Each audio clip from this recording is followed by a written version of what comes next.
I was originally going to talk about something else this week, but my plans changed when a new Teen Titans cartoon premiered, and it's actually a direct spin-off of the other Teen Titans cartoon that originally premiered in 2003. But instead of continuing the story from that show, because there's no reason they would ever need to do that, Teen Titans Go seems to be aimed at a much younger audience, focusing entirely on humor and changing the art style to something that feels like a cross between the old show and Hi Hi Puffy Ami Yumi, that other short-lived spin-off centering around the Japanese pop group that sang the Teen Titans theme song. I still have no idea how that happened. In the opening episode, we actually get two short cartoons, beginning with Legendary Sandwich. Here the boys are all obsessed with sandwiches because apparently Robin is a master sandwich maker. Why the hell not? Raven tells them about a sandwich recipe with special enchanted ingredients that will supposedly grant immortality. Well, I guess that would explain why the food ends up being so well preserved, despite being hundreds of years old. Yes, even though Raven was only using the story as a distraction to get everyone out of the tower, it turns out to be true. But of course everyone starts arguing over who gets to eat the sandwich, and it ends up getting ruined. Cue the wah-wah music. I have a couple of issues with this segment. The first, surprisingly enough, is with Raven. Aside from the other characters being annoying, it turns out the real reason Raven wants them all gone is because she's secretly a Pegasister. Hey, there's finally a solid reason to actually use that word. And she wants some alone time to watch a show called Pretty Pretty Pegasus. Now, this might seem like a strange thing for me to complain about since I'm all about My Little Pony these days, and I'll even admit this isn't so much a problem as it is a fanboy gripe. Raven was my favorite character on the original show, and this definitely seems like something she would not do. I mean, I get it, I understand what they're going for and why it's funny, but unfortunately it gave me a distinct feeling like Tara Strong is just abusing her pony meta humor at this point, though that's probably not even a fair criticism since I'm pretty sure she had nothing to do with writing the story, but it also shows how the characters had to be changed in order to fit the new style of the show,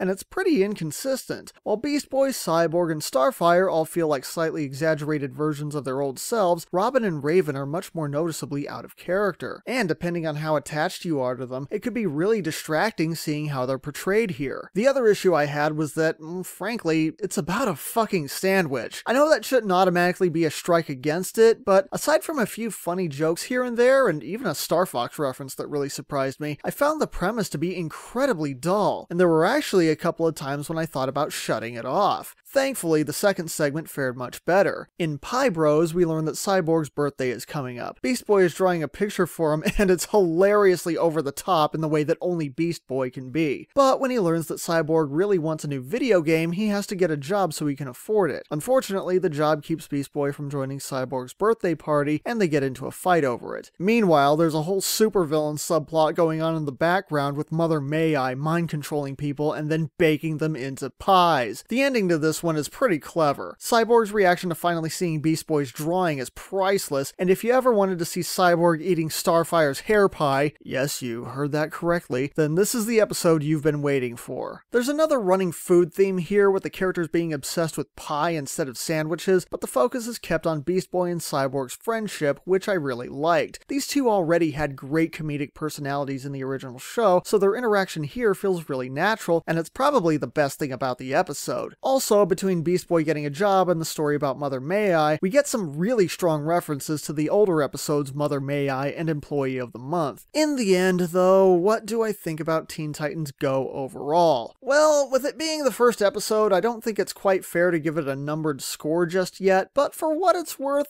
I enjoyed it. It is legitimately funny, and Pie Bros demonstrates early on how you can make a really strong show with this kind of format. Unfortunately, I'm not sure if that level of quality can remain consistent, and if you really follow what works here, there's the risk of it turning into the Cyborg and Beast Boy show while ignoring the other characters. Sadly, the fact remains that this just isn't as good as the old show. Yeah, there was a lot of wacky humor, but it complemented the story, the action, and the characters. The team was diverse enough to balance everything out. It wouldn't have worked if it had been funny all the time or serious all the time. Now, taken purely on its own terms, Teen Titans Go is entertaining if all you want to do is laugh. But as a superhero cartoon, it really just makes me want the old show back. And on top of that, let's be perfectly honest here, the fact that this show is being used to replace other recent shows like Young Justice is absolute bullshit.